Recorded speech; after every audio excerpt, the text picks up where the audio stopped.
রান্না শেষ করে দুপুরে খাওয়ার জন্য বসলাম। আর আজকে দুপুরে আয়োজনে কি কি খাবার আছে আপনাদের সাথে একটু শেয়ার করি। সবই আমার পছন্দের খাবার, হাঁসের মাংস, মরিচ ভর্তা আর জুমের চাল, ঢেঁড়স লবণ পানি দিয়ে সিদ্ধ করা। এই যে একটু দেখাই, যেটা বলেছিলাম, জুমের সাদা চাল, হাঁসের মাংস, আমার হাতে রান্না কি মরিচ ভর্তা। আর আমার সাথে আছে ভাইগনা। হ্যালো ভাইগনা, ভাইয়া, জীবন ভাইয়া। হ্যালো, উনি ঢাকা থেকে আসছেন, আমার ভাইয়া, আমার বন্ধু, কলিজার বন্ধু। হ্যালো বন্ধু, হাই। নাম কি? জোহান। Thank you. আরেকজন আছে ছোট ভাই উসলা। তাহলে আমি ফার্স্টে কি দিয়ে খাবো একটু দেখাই। এই যে ঢেঁড়স দিয়ে খাবো, ঢেঁড়স নিলাম, এই যে এভাবে দিয়ে ভাতে, মরিচ ভর্তা নিয়ে,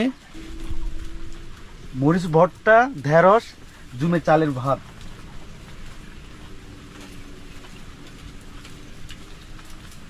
একশোতে 100 ভাইয়া, 100তে 100। 100 ভাইয়া। মরিচ ভর্তা কেমন? ঠিক। ভালো হয়েছে না?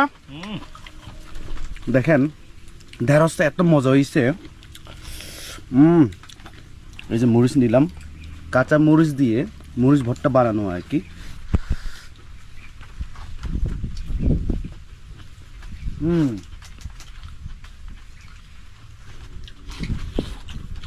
জোহান কেমন? মজা অনেক। লজ্জা লাগে? অনেক। ওকে, তো যা খাইলাম, এবারে হাঁসের মাংস খাবো।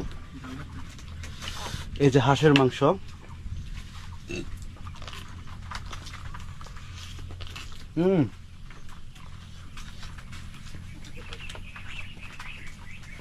ভাইয়া ভাইয়া নিজের হাতের বলে বলতেছি না, ঠিক আছে ভাইয়া।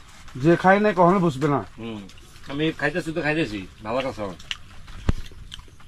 উশিলা কেমন? ভালো। সত্যি করে বল।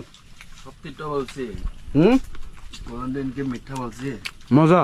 হ্যাঁ, এইভাবে না বলে তোর যে ফ্যান ফলোয়াররা আছে তাদের সবাই ভিডিওর মধ্যে দাওয়াত দিয়ে দে, রান্না করে খাওয়াই একদিন। ভাইরে ভাই, সবাই কি আর আসতে পারবে?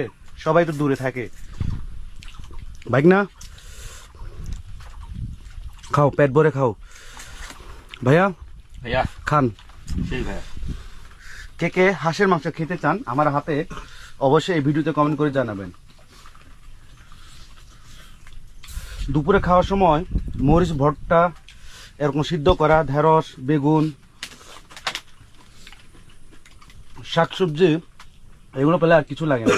আর সবথেকে ভালো লাগে কি, যে জুমে চালের ভাত।